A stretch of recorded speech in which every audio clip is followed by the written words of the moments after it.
Oke, kita nggak usah basa-basi, kita langsung lanjut aja ke Aku Bukan Dewa part 12. Scene diperlihatkan, nampak Neng Jisoo tersadar dari pingsan. Dia teringat pertarungannya dengan Helik yang tidak seimbang, dan dia mencoba kabur dari Helik melalui teleportasi. Namun setelah dia tersadar, dia merasakan rasa sakit di seluruh tubuhnya. Dia memikirkan keadaan Kai dan Max. Setelah beberapa lama berpikir, dia terkejut dikarenakan sudah ada di tempat tidur yang tidak ia kenal. Jangan bergerak, kamu terluka parah. Penglihatan Nona Jisoo menjadi sedikit lebih jelas dan dia melihat wajah cantik yang putih menutupi penglihatannya. Orang ini memiliki rambut emas berkilauan, mata gigi giok jernih, dan juga telinga panjang yang runcing menarik perhatian Nona Jisoo. Elf? Seorang elf? Ada di kota Nokin? Apa kau yang menyelamatkanku? Tanya Neng Jisoo kepada wanita elf itu. Iya, aku belum lama tiba di Nokin, dan saat pulang membeli makanan, di jalan dekat rumahku aku melihat kamu tergeletak penuh luka. Jika aku tidak menolongmu, mungkin seseorang akan membunuhmu. Nah, bunyi apa ini? Lanjut aja lah ya guys ya. Kau tidak perlu khawatir, aku pandai menyembunyikan jejakku, ucap elf yang menolong Neng Jisoo. Ngomong-ngomong, kau sudah menyelamatkan hidupku. Aku pasti akan membalas kebaikanmu, balas Neng Jisoo. Hei, kekuatan regenerasimu cukup luar biasa. Sepertinya kau adalah hunter yang hebat. Tidak juga. Oh iya, BTW namaku Jisoo. Apa kau seorang elf dan mengapa kau ke Nokin? Tanya Neng Jisoo. Wanita itu pun langsung menyaut dan memperkenalkan dirinya kepada Neng Jisoo. Oh iya, aku belum memperkenalkan diriku kepadamu. Aku Doris Iris. Ya benar, seperti yang kau lihat, aku seorang elf, garis keturunan murni, dan aku dari keluarga Iris, keluarga yang paling kuno dan paling suci di Aesir. Aku datang ke Nokin untuk mencari kemuliaan keluarga Iris yang hilang. Klan Iris? Mata Nona Jisoo menyipit. Klan elf yang mulia dan paling suci dari semua kalangan elf. Neng Jisoo mengingat ketika dahulu dia membaca buku sejarah tentang elf. Menurut legenda kerajaan, elves hancur setelah Raja Candela menjadi gila. Untuk bertahan, beberapa elf membuat kontrak dengan penyihir Walpurgis, dan para elf meminta bantuan dari yang sudah tersebar. Keluarga Iris sudah lama terjatuh dan tidak ada kabar selama berabad-abad. Sesaat Neng Jisoo bertanya pada Donna Doris, apa kau datang ke sini untuk mencari penyihir yang membuat kontrak itu? Iya, jawab Doris. Dia adalah salah satu dari 4 penyihir asli dan misteri yang paling kuno. Tidak ada yang pernah melihat wajah aslinya. Menurut legenda, dia tertidur di dunia mimpi. Dunia mimpi yang hanya ada pohon besar, dan kami memanggil wanita itu adalah Nona Silver. Nah, jadi Mimin perjelas lagi ya. Silver ini adalah elf dari keluarga Iris. Karena bangsa elf runtuh, Silver membuat kontrak sama penyihir Walpurgis. Gunanya biar dapat kekuatan yang hebat gitulah, jadi penyihir juga.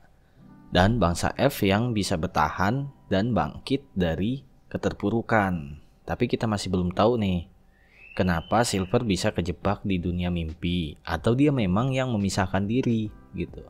Soalnya Doris Iris sebagai keturunan Silver, Doris ditugaskan buat nyari Silver. Neng Jisoo bertanya lagi sama Doris, kenapa di kota Nokin? Aku juga tidak tahu. Aku diberikan informasi oleh orang bijak yang berkata, Nona Silver yang agung akan turun dari dunia mimpi ke kota Nokin dan merawat orang-orang yang disukai oleh bintang. Kau tahu kan, ramalan itu samar-samar, jadi aku juga tidak paham maksud ucapan Doris. Iya, BTW berapa lama kau di Nokin? Nokin itu tempat yang nggak aman buat para elf. Dan juga kau pasti sudah merasakan sesuatu yang salah di kota ini, ucap Neng Jisoo. Oh, maksudmu hujan yang terus-menerus. Itu bukan masalah besar kok, tenang saja. Walaupun lingkungan ini tidak bersahabat, aku masih ada toleransi, saut Doris Iris yang melihat hujan dari jendela kamar. Bukan itu, lebih baik kau tidak keluar rumah beberapa hari ini. Situasinya sangat berbahaya, tegas Neng Jisoo yang mengkhawatirkan Mbak Doris. Iya, tapi sekarang kau yang lebih terlihat berbahaya. Seharusnya kau yang berhati-hati, jawab Doris Iris yang heran. Namun, dengan tegas Neng Jisoo berkata, karena aku adalah hunter, Aku akan menatap jurang maut. Aku bertarung untuk hidupku. Aku rela mati agar orang lain bisa tidur dengan pulas di malam hari. Itu adalah tugasku. Kekuatan seorang hunter bukan untuk dirinya sendiri. Dengan semangat dan tidak mau kalah dalam berjuang, Doris pun menjawab, "Kau mengingatkanku kepada pendahuluku. Ya benar, begitulah tugas seorang hunter." Seketika Doris teringat supnya yang sudah matang dan pergi ke dapur untuk membawakan ke Neng Jisoo. Potongan besar daging yang dimasak oleh rempah-rempah yang harum bercampur dengan aroma sup tulang yang sedikit pedas di udara membentuk kombinasi yang menggugah selera. Semangkuk besar sup panas diletakkan di atas meja oleh Doris saat dia melepaskan celemeknya dan tersenyum. "Cobalah sup domba segar yang dibuat khusus untuk pasien." Doris Iris terlihat di bawah celemeknya yang anggun dan putih panjang bergaya elf membuat tampak suci. Dadanya yang besar seperti simbol kebaikan elf. Yang dibutuhkan hanyalah karangan bunga untuk mengubah apartemen sewaan itu menjadi lebih mempesona. Tapi meskipun elf bukan vegetarian, dan mereka dikenal memiliki keterampilan berburu yang luar biasa, daging domba masih tampak sedikit berlebihan.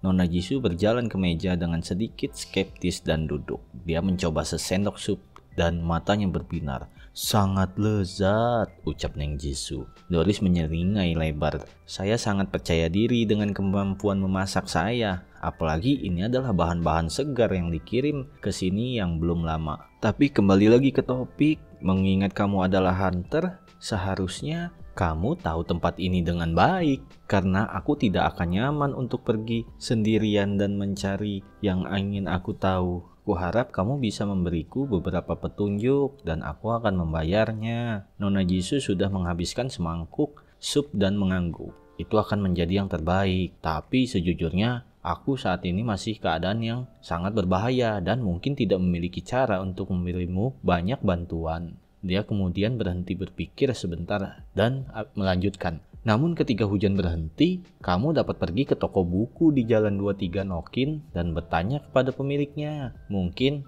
kamu bakalan dapat jawaban yang kamu butuhkan." Pemilik toko buku itu bernama Tuan Lin. "Tuan Lin? Siapa dia?" tanya Doris penasaran. Neng Jisoo pun menjawab, "Dia adalah yang saya janjikan kesetiaan saya. Makhluk yang hebat datang untuk menyebarkan Injil di dunia kita.